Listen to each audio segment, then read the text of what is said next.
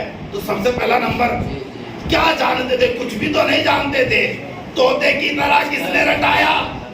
اللہ ایک ہے، پنجتن 5 ہیں، امام 12 ہے، معصوم 14 ہے، کربلا کے شہید 72 ہے. کس نے بتایا؟ والدین نے تو پڑھایا نا. تو پہلا نمبر ان کا ہے. اور کیا؟ کیونکہ آپ تو لا تعلمون شیئا، جاہل آئے تھے، کچھ جانتے ہی نہیں تھے. یہ جو ذہن تھا نا، یہ جو دماغ تھا، کورے کاغذ کی مانند تھا، اس پر کچھ لکھا ہی ہوا نہیں تھا، کچھ جانتے ہی نہیں تھے. اور کیا آپ نے؟ اچھا سرکار سب آئے ہیں لا تعلمون شیئا. باہر مومنین ہیں، تھوڑی سی جگہ اندر ہے، اگر آنا چاہیں تو اندر آ جاؤ. تعلمون شیئا، سب آئے ہیں، جاہل آئے ہیں. میں جاہل آیا، آپ جاہل آئے، صحابہ جاہل آئے. اور کیجئے گا سب جاہل آئے ہیں، لیکن کچھ ذوات مقدسہ ہیں. ویسا وہاں سے جاہل آئے، یہاں آ کر عالم بنے ہیں، یہاں آ کر علم حاصل کیا ہے. لیکن کچھ ذوات مقدسہ ایسی ہیں جو یہاں آ کر عالم نہیں بنی، بلکہ وہاں سے پڑھی ہوئی آئی.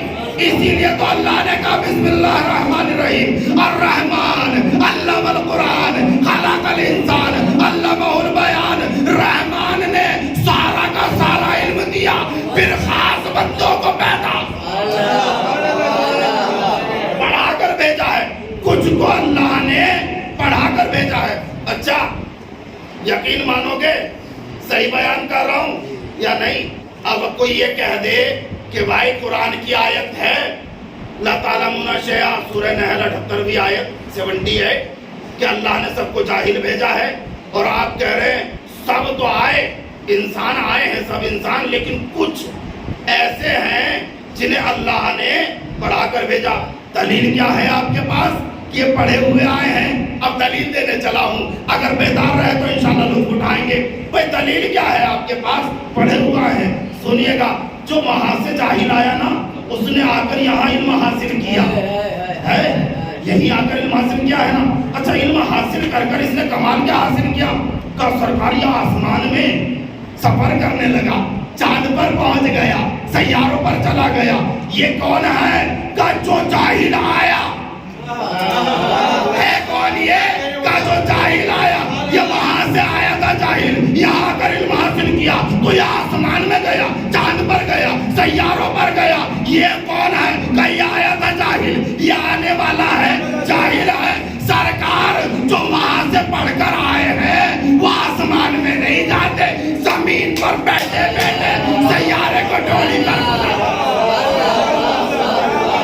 انہوں نے سیارے کو ڈوری پر بلا لیا، چاند کو اشارے سے 2 حصوں میں چلا دیا، ڈوبے ہوئے سورج کو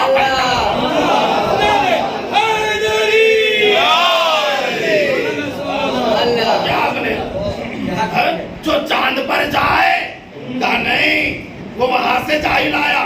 جو چاند کو اشارے پر چلا دے، جو سورج کو ڈوبنے کے بعد پلٹا دے، وہ وہاں سے پڑھ کر آیا. مشہور ہے نا مولا کائنات نے رجعت شمس اسے بولتے ہیں، رجعت شمس، پلٹانا، رجوع. اور کیجئے گا پلٹایا مولا کائنات نے کسے؟ سورج کو. اس کے مقام سے مغرب میں ڈوبنے کے بعد جب ڈوب چکا تھا مغرب میں اسے پلٹایا. سن چکے ہیں آپ، سنتے آ رہے ہیں نا، ماؤں کی گودیوں میں یہ سنتے آ رہے ہیں آپ، کم سنی کے عالم سے یہ روایت سنتے آ رہے ہیں. لیکن سب نے بیان کی ہے شارٹ، تھوڑی سی مفصل سنیے گا، تفصیل کے ساتھ سنیے گا. اور کر رہے آپ مولا کائنات نے سورج کو پلٹایا ہے نا، یہی ہے روایت. اچھا کیوں پلٹایا بھائی؟ پلٹایا کس لیے تھا؟ کہ حضور کو نماز پڑھنی تھی. ایسا ہے، نماز پڑھنی تھی. عصر کی نماز حضور نے پڑھی نہیں مولا کائنات نے، سورج ڈوب گیا، نماز عصر ادا کرنی تھی تو مولا کائنات نے سورج کو پلٹا دیا. اور کیجئے گا پھر عصر کا وقت واپس بلا لیا. ایسے ہی سن رہے نا. لیکن ایک بات سنیے گا, اگر کوئی انسان نجول بھائی, اگر کوئی انسان یہ مان لے کہ مولائے کائنات کی نماز ادا نہیں ہوئی اور سورج ڈوب گیا, اس فرش عزا کی قسم, اس منبر مقدس کی قسم, اس نے مولائے کائنات کو مولا ہی نہیں مانا, مولا نہیں مانا. اگر کوئی یہ مان لے کہ سورج ڈوب گیا اور نماز امام کی ادا نہیں ہوئی تو حقیقت میں اس نے مولائے کائنات کو مولا نہیں مانا. دلیل قرآن سے دوں گا, ایسے نہیں. تو یہ کائنات جو ہے یہ ہے کیا, اس کی حقیقت کیا ہے؟ قرآن مجید سورہ بنی اسرائیل, قرآن مجید کا یہ سورہ نمبر 17 ہے, آیت نمبر 85. اللہ نے ارشاد فرمایا بسم اللہ الرحمن الرحیم, یسألونک عن الروح, اے رسول تم سے لوگ روح کی بابت سوال کرتے ہیں کہ روح کیا ہے؟ قول روح من امر ربی, کہہ دو روح میرے خدا کا امر ہے. کیا ہے؟ میرے خدا کا امر ہے.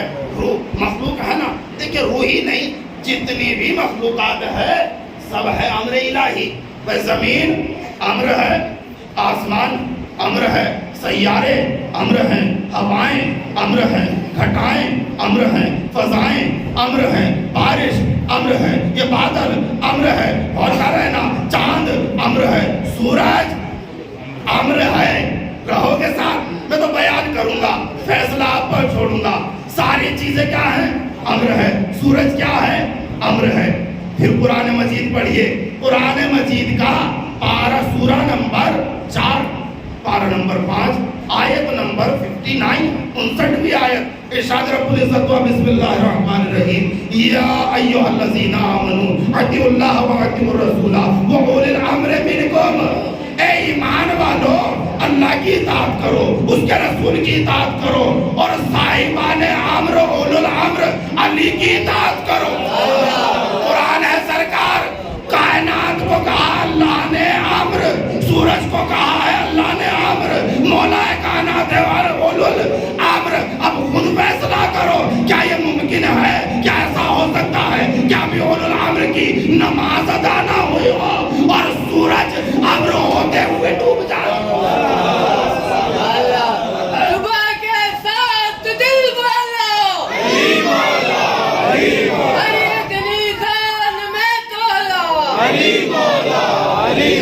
کوئی فرق بولو, اور بن سلوار. ایسا ہو سکتا ہے کہ اولو الامر کی نماز ادا نہ ہوئی ہو اور سورج امر ہوتے ہوئے ڈوب جائے؟ اچھا پھر ہوا کیا بھائی؟ پلٹایا تو نماز کے لیے تھا مولائے کائنات نے, سچی روایت ہے, لیکن حقیقت سنیے گا کیوں پلٹایا تھا, کس لیے پلٹایا مولائے کائنات نے. اصل میں روایت ہے, کتاب کا حوالہ دے دوں. ہو سکتا ہے بعض انسان سوچے بھئی یہ کہاں سے سن بیان کر دیا انہوں نے اور نئی نئی روایت سنی ہے ہم نے. ایسا نہیں ہے, کیونکہ سب نے تھوڑا تھوڑا بیان کیا ہے, مفصل تفصیل کے ساتھ کسی نے بیان نہیں کیا. اور بھائی میری محنت ہے تو میں تو بیان کروں گا. اور کیجئے گا, کتاب کا نام ہے دامت الثاقبہ, جلد نمبر 1, باب نمبر 3, جا کر رجت شمس میں پڑھ لیجئے گا. کتاب کا حوالہ دے دیا, اردو اور عربی دونوں لینگویج میں یہ کتاب موجود ہے, جا کر پڑھ سکتے ہیں آپ. اس میں بیان کیا گیا, روایت ہے حضرت ام سلمہ رضی اللہ تعالیٰ عنہ سے, اللہ کے رسول کی پاک دامن بیوی ہے جناب ام سلمہ. کیونکہ ہر بیوی ہر بیوی ایسی نہیں ہوتی. اور کی جگہ مومنہ ہے, سچ میں زبان سے بیان کرنے والی نہیں ہے, دل سے ایمان رکھنے والی ہے. اور کہتی ہے کہ ایک روز اللہ کے رسول نے مولائے کائنات کو کسی کام سے بھیجا, نماز ظہر پڑھ چکے تھے. جب مولائے کائنات واپس پلٹے تو اللہ کے رسول نماز عصر ادا کرا چکے تھے. ابھی مولائے کائنات نے نماز عصر نہیں پڑھی. جب پلٹے ہیں مولائے کائنات, جب پلٹے تو اللہ کے رسول نماز عصر ادا کرا چکے تھے. جیسے ہی آئے تو اللہ کے رسول اور مولا کائنات میں گفتگو جاری ہوئی، ادھر گفتگو جاری ہوئی، ادھر وحی نازل ہونی شروع ہو گئی۔ اب جیسے ہی وحی نازل ہونی شروع ہوئی تو اللہ کے رسول نے اپنے سر کو آغوش امامت میں رکھ دیا، وحی کا سلسلہ طول پکڑ گیا۔ سورج آہستہ آہستہ آہستہ اپنی منزل کی طرف بڑھ رہا تھا۔ کیوں؟ کیونکہ ابھی امام کا اشارہ نہیں ملا تھا۔ اور کہہ رہا ہے امام کا اشارہ نہیں ملا۔ کبھی طولانی گفتگو ہو وضاحت کے ساتھ بیان کروں، کوئی بھی شے اپنی جگہ سے حرکت نہیں کرتی، ملک الموت آتا نہیں ہے جب تک امام سے اجازت نہ لے لے اور کی جگہ، سمجھ رہے نا؟ اچھا، سورج منتظر ہے امام کا اشارہ مل جائے، امام نے نماز ادا نہیں کی۔ دیکھیے فقہ میں آپ پڑھیے گا کہ اگر کوئی انسان ایسی جگہ پر ہے جہاں مجبور ہے کہ وہ جسم کو حرکت نہیں دے سکتا، تو شریعت کہتی کیا ہے؟ اشارے سے نماز ادا کرے۔ سفر میں ہے انسان اور اسے لگتا ہے کہ جب میں اپنی منزل پر پہنچوں گا نماز کا وقت نکل جائے گا، تو شریعت کہتی ہے کہ وہ اگر جسم کو حرکت نہیں دے سکتا ہے تو اشارے سے نماز ادا کرے۔ اگر وہ وقت رہتے منزل پر پہنچ جائے تو نماز کا اعادہ کرے گا، دوبارہ سے نماز پڑھے گا۔ اگر نماز کا وقت نکلنے کے بعد پہنچتا ہے تو اسے نماز پڑھنے کی ضرورت نہیں، یہ نماز اس کی ادا میں شمار ہو۔ اور کہہ رہے نا سورج منتظر، امام جسم کو حرکت نہیں دے سکتے کیونکہ آغوش میں رسالت مآب کا سر جو ہے، تو اللہ کے ولی نے نماز اشارے سے پڑھنا شروع کی۔ ادھر نماز تمام ہوئی، ادھر سورج مغرب کی جانب بڑھا، ادھر سورج ڈوبا، ادھر سلسلہ وحی منقطع ہوا۔ اللہ کے رسول نے جیسے ہی سر اٹھایا تو پہلا سوال یہ، یا علی کیا نماز پڑھ چکے تھے؟ کہ یا رسول اللہ پڑھی تو نہیں تھی لیکن ابھی ادا کی ہے۔ ابھی کہاں ادا کی؟ کہ یا رسول اللہ ویسے تو ماشاءاللہ پوری زندگی نماز کے ساتھ گزر رہی ہے، لیکن دو نمازیں ایسی ہیں جن کے برابر کی کوئی نماز نہیں ہے۔ ایک وہ ظہر کی نماز جس میں حالت رکوع میں انگوٹھی زکات دے کر کوئی عبادت کا شرف انسان حاصل کیا، اور آج کی عصر کی نماز جہاں ایک طرف اللہ کی عبادت کر رہا تھا، دوسری طرف آپ کی اطاعت۔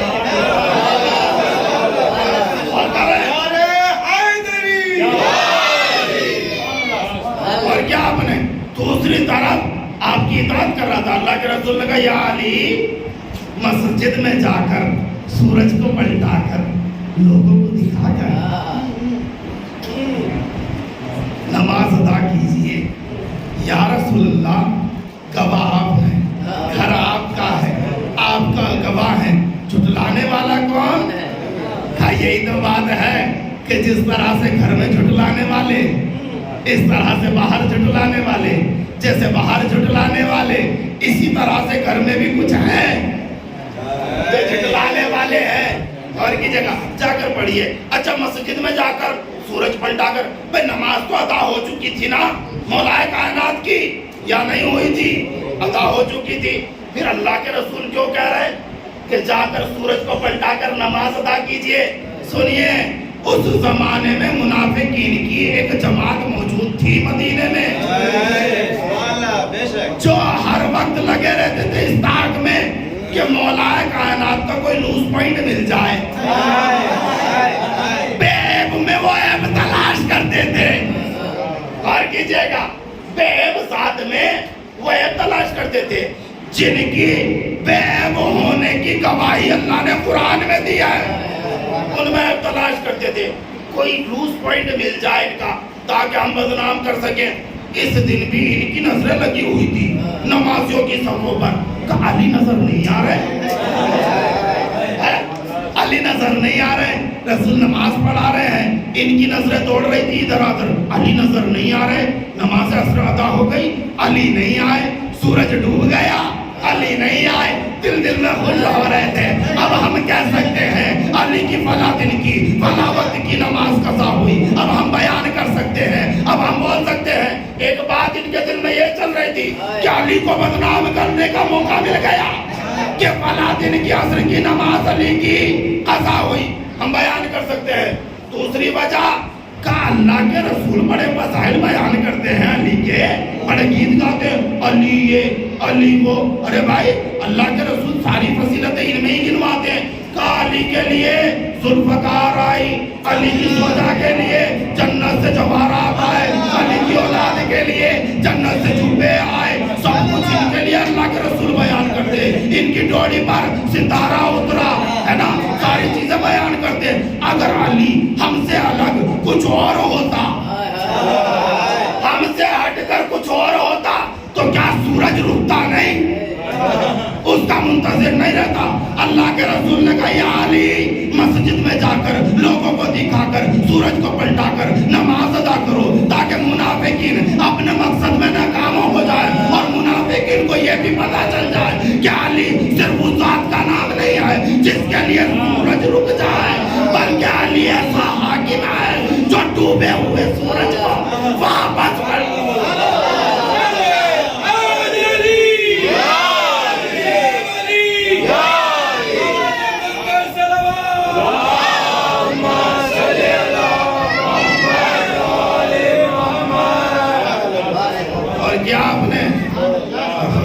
جملہ دوں آپ کو اسی روایت سے.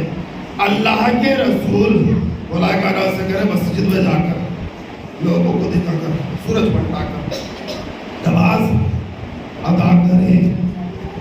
ملاقارہ نماز ادا کر چکے تھے, لیکن جو اللہ کے رسول کو گوارا نہیں کہ کوئی مولائے کائنات کے لیے جھوٹ بھی کہے کہ علی کی فلاں وقت کی نماز قضا, اور کر رہے نا, جس رسول کو یہ گوارا نہیں کہ کوئی جھوٹ بھی کہے کہ علی کی نماز فلاں وقت کی نماز قضا ہوئی, وہ رسول یہ کیسے گوارا کر سکتا ہے کہ حضرت علی کے چاہنے والے بے نمازی ہو.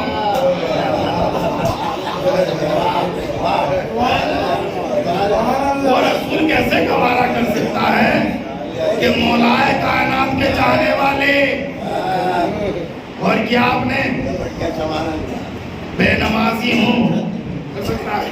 دیکھیے یہ جو نماز ہے نا, یہ صرف اللہ کی عبادت کا حق ہی ادا نہیں کرتی ہے, بلکہ یہ اللہ کی نعمتوں کا شکر بھی ادا کرتی ہے. نماز کے ذریعے سے صرف اللہ کی عبادت کا ہی حق ادا نہیں ہوتا, بلکہ اللہ کی نعمتوں کا شکر بھی ادا ہوتا ہے. اور اللہ نے مانگا بھی تو ہم سے کچھ نہیں مانگا ہے. واللہ اخرجکم من بطون امہاتکم لتعلمون شیئا, اور اللہ نے تمہاری ماؤں کے شکم سے تمہیں تمہاری ماؤں کے بطن سے اس کیفیت میں اس سچویشن میں باہر کیا لتعلمون شیئا کہ تم کچھ نہیں جانتے تھے. فجعل لکم السمع والابصار والافئدۃ لعلکم تشکرون. فجعل لکم السمع, اور سننے کے لیے کان دیے, والابصار دیکھنے کے لیے آنکھیں دی. کان نعمت ہے, آنکھیں نعمت ہے. والافئدۃ دل دیا سمجھنے کے لیے, یہ نعمت ہے نعمت یا نہیں ہے.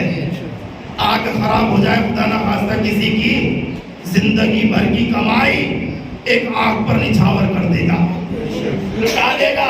اتنی بڑی نعمت ہے, یہ نعمت ہے یا نہیں؟ اچھا یہ نعمت دینے کے بعد اللہ نے کیا مانگا؟ کچھ نہیں مانگا.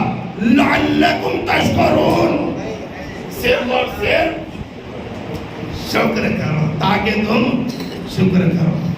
کچھ نہیں مانگا. اور شکر کس سے ادا ہوگا؟ نماز سے, نماز کے ذریعے سے. اور کیا وقت ہو چکا 1 گھنٹے کے قریب, جلوس بھی ہے نہیں تو بیان کرتے کہ کس طرح سے. پھر کبھی انشاءاللہ غالباً کل ایک مجلس ہے وہ کوشش کریں گے کہ بیان کریں. تو نماز اور کیا آپ نے شکر. اللہ نے مانگا جاہل بھیجا, علم حاصل کرنے کے لیے آنکھ دی, کان دی, دیکھ کر علم حاصل کرو, سن کر علم حاصل کرو، اور سمجھنے کے لیے، پرکھنے کے لیے کسوٹی دی دل کی شکل میں، اور کیا، اور سب کے لیے جب سب دے چکا اللہ تو کیا کہا، لعلکم تشکرون، صرف اور صرف تاکہ تم شکر گزار بن جاؤ، لعلکم تشکرون، اور شکر ادا نماز۔ جس امام کی شہادت کے سلسلے میں اس مجلس کا انعقاد کیا ہے، تاریخ کا سب سے بڑا نماز ہے، اپنے زمانے کا سب سے بڑا نماز، سید الصالحین زین العابدین، عابدین کی زینت، لقب دیکھ رہے ہیں آپ کتنے بڑے عابد کہ قید خانے میں بھی عبادت نہیں چھوڑی۔ آپ نے سن لیا، میں نے بیان کر دیا، آپ کیا سوچ رہے ہیں قید خانے میں کس طرح سے امام ہاتھوں میں ہاتھ کر دیا، پاؤں پہ پھیر دیا۔ اگر اتنا بھی ہوتا تو بھی تم سادہ رکھنا ہوتا، سنے گیا، کیونکہ اس کیفیت میں انسان نماز ادا کر سکتا ہے، کوئی پریشانی نہیں ہے، سادہ حیثیت نہیں ہوتی، لیکن گلے میں خاردار کو خاردار خار جاتے، خار کہتے ہیں کانٹے کو شور، اس میں کانٹے نہیں، اس موقع میں لوہے کی میخیں تھی، اور وہ میخیں امام کے گلے کے گوشت میں پیوست جس سے خون رشتہ رہتا ہے۔ امام ایسی کیفیت میں بھی امام نے نماز نہیں چھوڑی ہے، 1000 رکعتیں دن بھر میں ادا کرنے والے امام، 1000 رکعتیں، ایسی کیفیت میں بھی امام نے نماز نہیں چھوڑی ہے۔ فرصت ہے کہ آج امام اس مظلوم امام کا فرصت ہے نا، دیکھیے ہر امام، ہر شہید ایک مرتبہ شہید ہوتا ہے، یہ وہ مظلوم امام ہے جو بار بار شہید ہوا ہے، جو مر مر کر جیا ہے، جو لمحہ لمحہ مرا، شاید نہیں بیان کروں گا، مختصر وسائل، لمحہ لمحہ مرا، جوان بیٹا اگر اپنے ضعیف آپ کو نماز جنازہ پڑھے تب کرے، اپنی خوش نصیبی سمجھتا ہے۔ خدا نہ خواستہ اگر کسی کا بیٹا کسی دوسرے ملک میں ہو، باپ دوسرے ملک میں ہو اور باپ فوت ہو جائے، بیٹا اپنے باپ کے جنازے پر نہ آنے پائے تو تاعمر دل میں ملال رکھتا ہے، کوڑتا رہتا ہے کہ میں اپنے باپ کے جنازے پر نہیں پہنچ پایا کیونکہ دوسرے ملک میں موجود تھا، لیکن بیمار امام کربلا میں موجود، 3 دن کا بھوکا پیاسا ضعیف باپ کربلا کی تپتی ہوئی ریت پر بے گوروں کو بن پڑا ہوا، امام سجاد کی آنکھوں کے سامنے کیفیت جانتے ہیں، قریب تھا کہ امام سجاد کی روح پرواز کر جائے، اس دنیا سے رخصت ہو جائے۔ جب جناب زینب نے 11 محرم کو یہ منظر دیکھا، اسیران کربلا کو شہدائے کربلا کی لاشوں کی جانب سے جب گزارا گیا نا، تو بیمار امام نے دیکھا تپتی ہوئی ریت پر، کربلا کی تپتی ہوئی زمین پر بیمار امام کا مظلوم کے بابا کا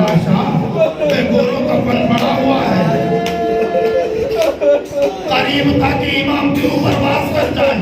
جناب زینب نے بھتیجے کے چہرے کو دیکھا, چہرہ سرد پر چکا تھا. جناب زینب نے اپنے آپ کو پشت ناکہ سے گرا دیا. کیا میرے لال ہمیں چھوڑ کر جانا چاہتے ہو؟ کابو بھی اماں, ارے وہ جوان لال کیسے دیے جس کا ضعیف باپ بے گوروں کا پر تپتی ہوئی ریت پر پڑا ہوا مرمر کر دیا ہے یہ امام. سنیے گا, سنیے آپ نے شہادت امام کی, پھر سنیے گا جملے زیارت کریں گے علم مبارک کی, کریا کرتے ہوئے جائیے. اسیران کربلا کا یہ قافلہ جب کوفہ کے دربار میں لے جایا گیا, اسیران کربلا کا قافلہ دربار کوفہ میں ابن زیاد تخت نشین, نامحرموں کا مجمع, آل رسول بے پردہ, کربلا کے میدان میں امام حسین کا سخت امتحان ہے, بڑا سخت امتحان. حقیقت ہے جوان بھائی بازو اٹھانا بڑا سخت امتحان ہے. کڑیل جوان کے سینے سے برچی کا پھل نکالنا بڑا سخت امتحان ہے. 13 سالہ پیٹ بھتیجے کے لاش کے ٹکڑوں کو اکٹھا کرنا سخت امتحان. 6 ماہ کے علی اصغر کو ہاتھوں پر قربان بڑا سخت امتحان ہے. لیکن اس امتحان سے بڑا سخت امتحان جانتے کیا ہے؟ ماں بہن پھوپھیوں کو سر پر رہنا بلوایا.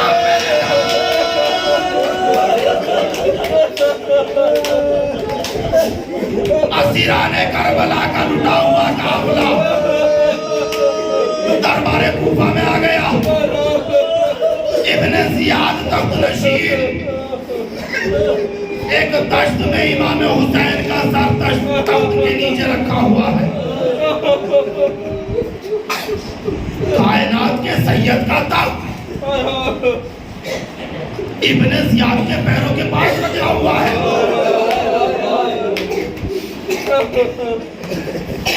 جس کے قدموں کی دھول کائنات,